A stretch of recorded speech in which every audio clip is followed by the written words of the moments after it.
Hello, and welcome to another exciting chapter in the saga and adventure of homework for accounting 2301.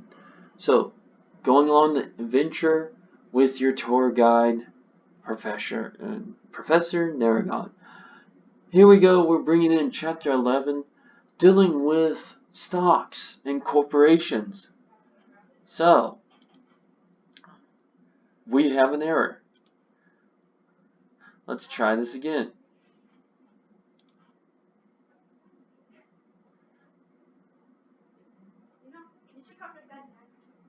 There we go.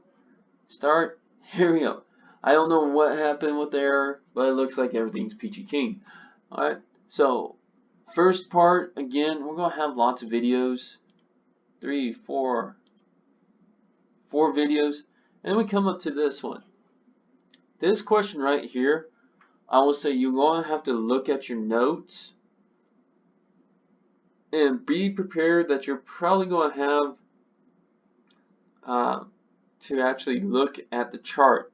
If you don't have the chart handy on the notes, you can actually go to the ebook, and the ebook will actually pop up to exactly where in the book that this question goes with. Okay, so it's got all these characters and basically characteristics of a corporation, and you kind of want to go back through these little parts. That will help you solve this question right here. And some of these are going to be correct and some of these are not. In fact, it wants you to find which is true. Okay? So, a limited life, corporations do, but the book actually speaks continuous life. So this is where it's good to just pop up the book real quick, see if it mentions these. Like ownership is usually readily transferred. Directors oversee its business affairs, doesn't really state that. Stockholders do not have the power to bind, that's true. Okay. Compared to no, generally there is double taxation. Owners, no. So you may have 2 correct, you may have 3, you may have 5, you may have all of them correct. It's good to check through this. The one thing that you're going to find out is that there's also no check my work for this one. So this one you actually have to check. So if you do make a mistake and you've got everything else correct, well, you're going to have to basically go back to this question and fix it up. Okay? Unfortunately, can't do much about this, and also things are going to change. Okay? What I have in this video is probably going to be something different than you actually see.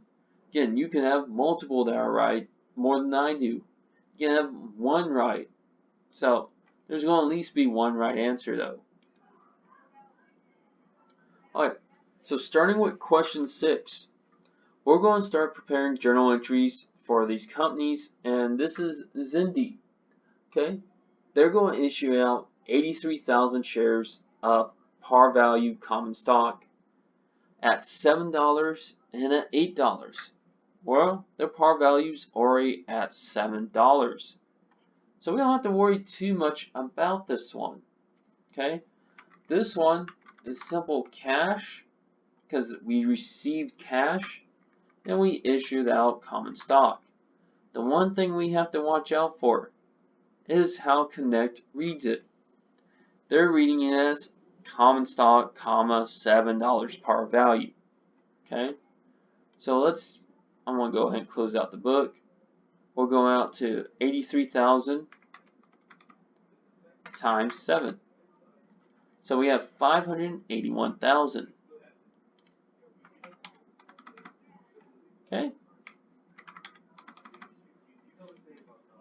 that's it. That's it for part 1 of it. Again, you always want to hit check my work. I'm going to hit check my work after everything's done. So here we find out that the cash per share is now greater.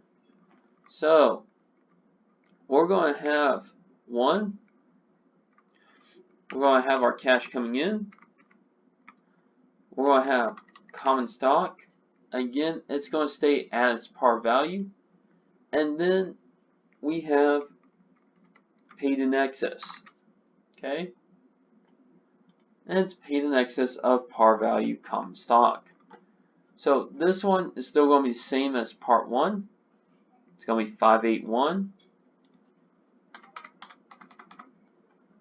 Cash is going to be now 83,000 times $8.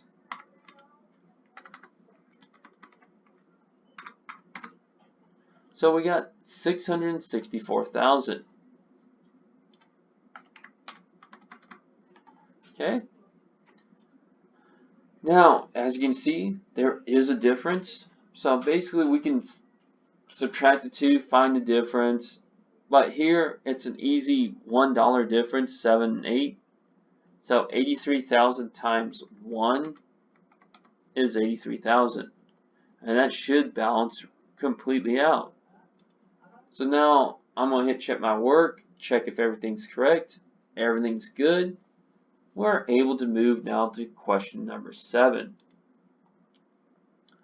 So question number 7 gives us all these different scenarios of what's going on.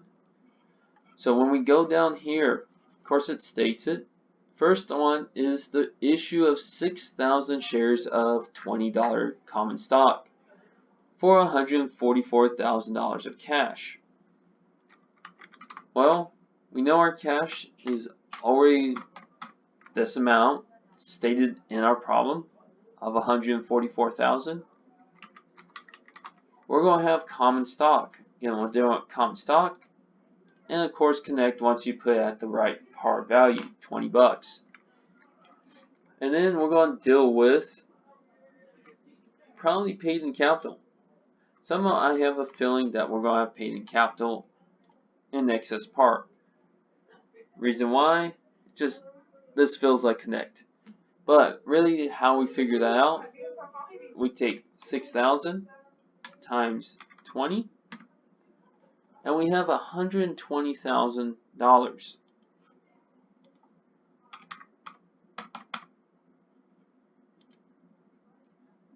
Okay. So, I'd put that in right. Yeah. So really we have more paid in value. We have more. So we take 144,000 and we can actually subtract the 2. I don't know why I'm delaying on that. And we have 24,000. That's long overdue. That was paid in excess. Okay. So you can hit check my work and everything's still kosher. Everything's good. And when you do, always hit that X to go back here. Now, part 2. Part 2 is a little bit different. Part 2 says record the issue of 3,000 shares of no par common stock to its promoters in exchange for their efforts. Estimated to be worth $44,000. The stock has a $1 per share stated value. Okay. So since we're issuing this out for people in exchange for their efforts, basically we bartered with them, this is still to promoters. Promoters are advertising expense. Well, Connect does not have this. They have what is called organization expense. So we're going to have that, and that's going to be the $44,000. It's an expense. We had something to do, we just exchanged for shares. Alright, so our common stock is going to be $1 stated value due to right here. Even though at first it says no par, because later it actually states a stated value, we now have to really just put it at the stated value. So this is going to be 3,000 because $1 times 3,000 shares is basically itself. So the stated value is the same thing as par. We're going to times it by the number of shares. Alright, so that definitely means we got paid in capital in excess of the stated value of common stock. And of course, 44,000 minus 3,000 is easily 41,000. So there's our journal entry for when we have stated value.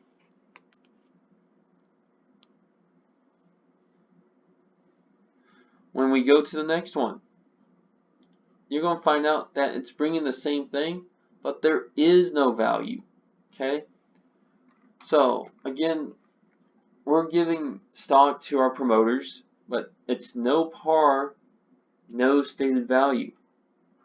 So in that case, we have common stock, no par value, and it's just going to be how much it is. Okay? Nothing more there. It's easy when it doesn't state a value for the common stock. 4 is going to bring us the same equation that we've been going with.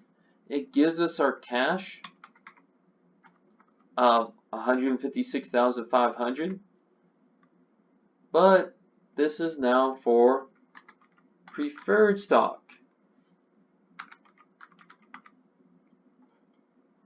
And find our 75. So it's 75 par value.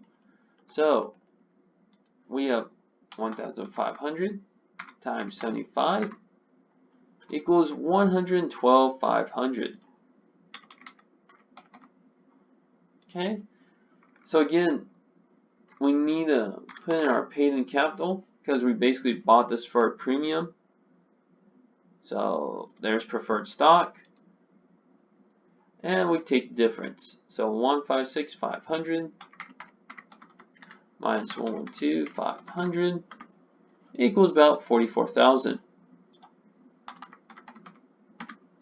Okay. Check my work to always make sure everything's good. Everything's good. Answer is complete and correct. Awesome. So again, in this scenario, we have an issue of common stock. We have an issue of common stock for expenses with a stated value, one with no value whatsoever stated, and an issue of preferred stock. So question 8. Question 8 is bringing in Zerbal Corp, Z Corp, and they're purchasing back its own stock, and then they reissue. Okay. So we're going to find out a few little things right here that we have to watch out for. First off, their purchase is a little bit easier. It's going to be treasury stock of 6,500 and cash. Remember this, treasury stock is a contra equity account, so that means it's going to increase with a debit. This is the only stock that does. Cash itself is what we paid out. Now, when we sell these, we have to know the at cost for our treasury stock. So starting off, we sold 7,500 for 67,500. So we're going to have to take 67,500 and divide by 7,500. We find out that it's actually $9 for each treasury stock. So on November 4th, we sold this amount. So we brought in money of 16,500. And then treasury stock is going down. Okay? So 1,650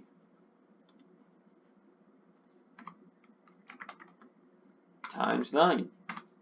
So 14,850. Notice again, we can pay in excess.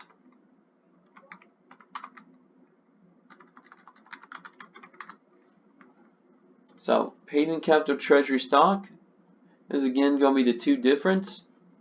So 16,500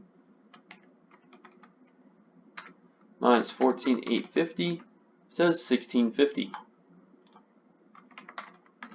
Okay, let's check my work, see if everything's good. Everything's good. Okay, so again, just like common stock and preferred stock, when we issue these out, we can have paid in capital treasury stock. Little excess going on here.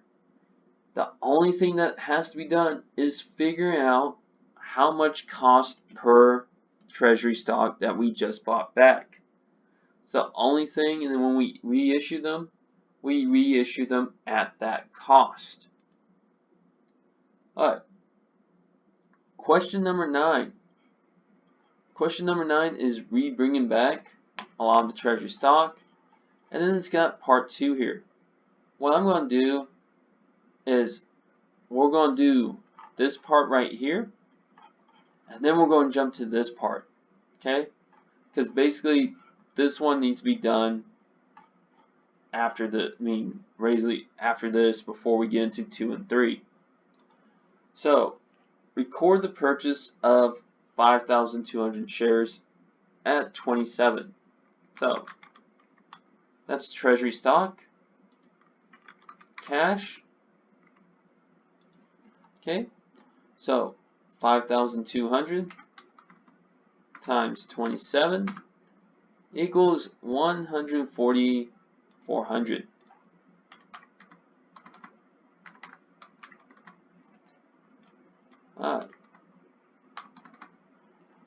Okay, so we're going to go right here. We're going to find our total cap contributed, but we got to fill in a couple of things here. Okay, so we need to jump all the way up here. Okay, so our total contributed is common stock plus our paid in capital. So common stock plus our paid in capital, and then of course add on retained earnings, and we're going to subtract out cost of treasury stock. Because this is dealing with October 11th, this is the reason why I did this transaction before, because this was purchased on October 11th. Everything else was in November. Okay, so we're going to take this money here, so 740,000, and then excess is 226. Okay, so our total contributed is actually 966. Put in our retained earnings, which is 880. And then subtract 140,400. Okay. And we can hit check my work. And of course it's going to say answer is not complete, but it's going to have part 2 already done. So answer 2 is complete and correct. Answer part 1 is not complete yet. Okay? Because we still got the November stuff to go with. Alright.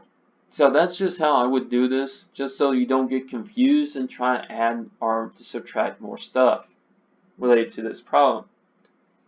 Okay, so now we're going to record the reissue of 1,050 shares of treasury stock for $33 cash per share. So with this, okay, so we receive cash, we have treasury stock, but this seems it's going to be a little bit higher than what's going on here. Okay, so with that being said, we may actually have to watch out here on the cash. So let's start off with the cash first. So $33 times equals 34,650.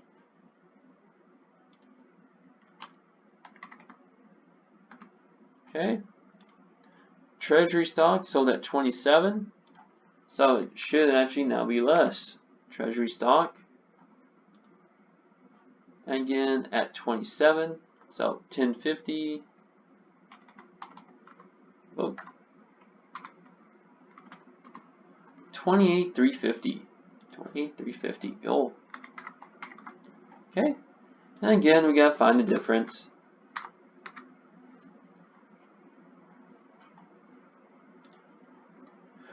So this is going to be 34,650 times 20, 350 equals good old 6,300. Okay, so there we go. That's nice. Let's make sure that that part's already good too. We're good right there. So let's bring in to question number 3. Okay. So with the third one, now we have issue of stocks. We record the issue and we sold everything. Okay. So again, cash is going to come around here. But we're going to have to do a little bit of different things here. Here, we still have paid in capital. This is credited. Well, if we got rid of all of our treasury stock, we're going to have to get rid of the paid in capital too. So this paid in capital is going to end up getting debited by at least the 6,300. Okay, because it's going down to 0. Okay, cash itself, we got to find out our remaining shares. So we have 5,200 minus 1050 from the first sale. So we only have 4,150 of shares left, times by 22.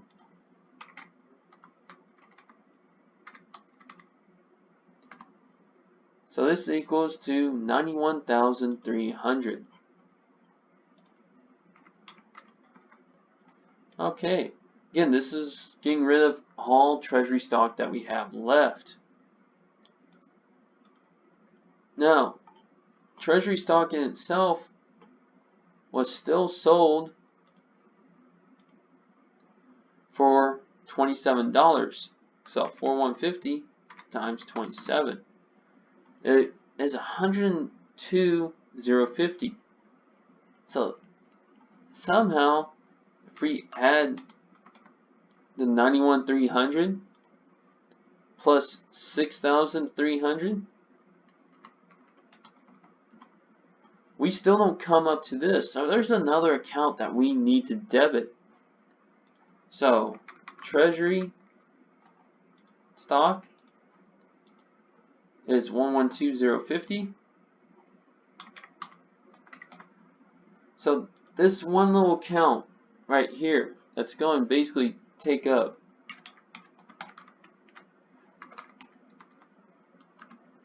$14,450.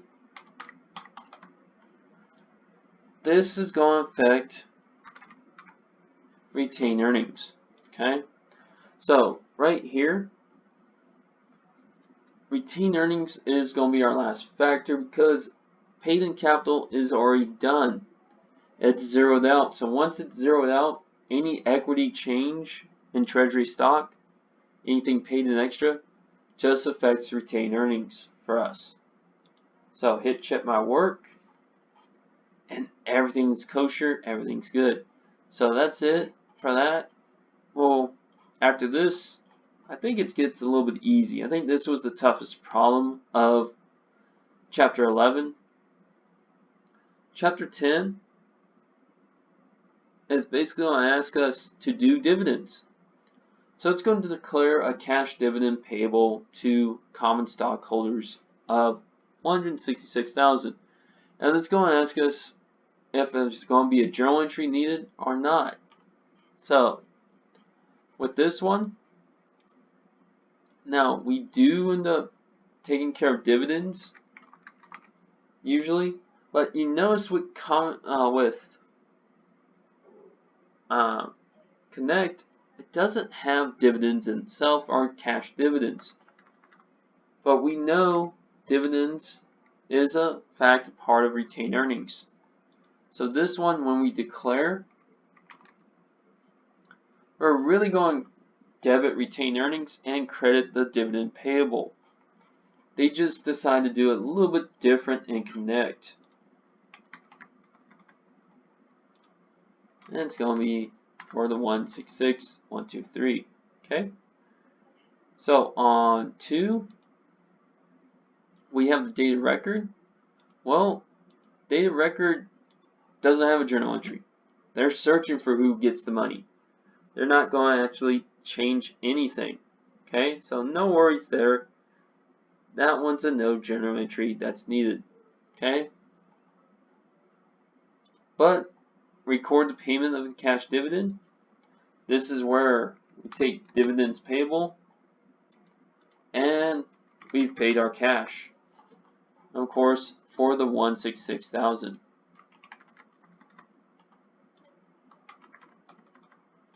Okay, and this is just going back over how dividends are done in this new format when we actually know the 3 dates. So it just adds a couple of extra journal entries than what we were doing. Okay, nothing too bad going on there. It's just watching out for dividends payable. Okay. Number 11. Number 11 brings back our favorite EPS. EPS is back. So first off, let's go ahead and put the formula in before we read any numbers. So this is going to be our net income minus our preferred dividends. And it's going to be with our weighted average. Okay, divided by our weighted average. So here we have Murray Company reports net income of $945,500. Cool. It has no preferred stock, so can't issue out any preferred dividends if you don't have preferred stock. And it's basically all 310, 1, 2, 3. Okay, and then of course Connect's going to calculate this for us, so we don't have to actually do the calculation. Connect did it for us, and guess what? That's it for problem 10 or 11. Let's look at problem 12. Woohoo! Another EPS version. And again, it looks like it's going to calculate for us. So first off, put in your formula, net income minus preferred divided by our weighted average. Okay, of common stocks outstanding. Remember again, this is outstanding. So this is what the shareholders actually have in their hands, not the entire common stock. Okay, so with this, they did net income of $78,400. They have outstanding shares of 420, 1, 2, 3. And then they had preferred shareholders receive 28,000 cash dividends. So there we go, and there we go. So again, check my work. Everything's correct. We can move on. So last problem of number 11 is the PE. So PE's here, and of course, formula for this one is our market value per share divided by our EPS, earnings per share. Okay, so we find out that the market value is 23.79 divided by EPS of 3.90, and our ratio is 6.10, and there you go. Okay, so that's it for chapter 11 homework. Again, if you have any questions or you just can't understand what's going on, please put a comment below, or you can send me an email, however it works, and we'll be good to go. I will answer them as quickly as possible. So again, your tour guide is signing off. The adventure is over for this round. So chapter 11 is done. So I leave you with the adventure still going on into chapter 12 as we finish up this course. So this is Professor Naragon signing off.